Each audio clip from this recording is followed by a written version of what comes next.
कर्णाली राजमार्ग अन्तर्गत सुर्खेत जुम्ला गमगढी सड़कको स्तरोन्नतिको लागि रु 1 अर्ब बजेट व्यवस्था गरेको छु।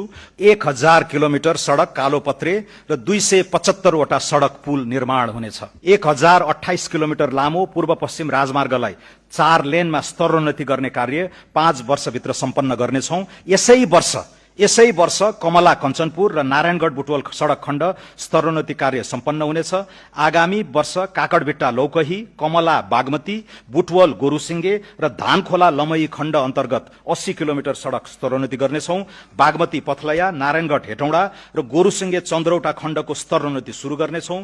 पकली कञ्चनपुर, चन्द्रौटा धानखोला र कोवलपुर गड्डा चौकी सड़क खण्डको स्तरोन्नतिको अध्ययन सम्पन्न गर्नेछौं।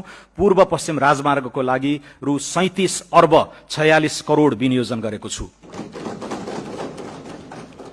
काठमाडौँ तराई मधेस द्रुत मार्गमा आगामी वर्ष 40 वटा पुल र 5.4 किलोमिटर सुरुङ निर्माण सम्पन्न गर्नेछौं। द्रुत मार्गको लिंक रोड निर्माण शुरू गर्नेछौं। यस मार्गको लागि रु 17 अर्ब 64 करोड़ विनियोजन गरेको छु। हुलाकी राजमार्ग आगामी 3 वर्षभित्र निर्माण सम्पन्न गर्नेछौं। यति भएको स्थानबाट राजमार्ग चौडा गर्ने कार्य शुरू गर्दै 8 वटा सड़क पुल निर्माण सम्पन्न गर्नेछौं। यस राजमार्गको लागि रु 4 अर्ब 65 करोड़ विनियोजन गरेको छु। कर्णाली राजमार्ग अन्तर्गत सुर्खेत जुम्ला गमगढी सड़कको स्तरोन्नतिको लागि रु 1 अर्ब बजेट व्यवस्था गरेको छु। पुष्पलाल मध्य पहाड़ी राजमार्गको निर्माण आगामी 3 वर्षभित्र सम्पन्न गर्नेछौं। यस अन्तर्गत 65 किलोमिटर सड़क स्तरोन्नति र 5 वटा पुल निर्माण सम्पन्न गर्न रु 2 अर्ब 16 करोड़ विनियोजन गरेको छु। मदन भण्डारी राजमार्ग अन्तर्गत 25 किलोमिटर सड़क कालोपत्रे गर्न र पुल निर्माण गर्न रु 1 अर्ब 46 करोड़ विनियोजन गरेको छु। आगामी 3 वर्षभित्र मुख्य राजमार्ग तथा रणनीतिक सड़कमा निर्माणाधीन पुल सम्पन्न गर्नेछौं।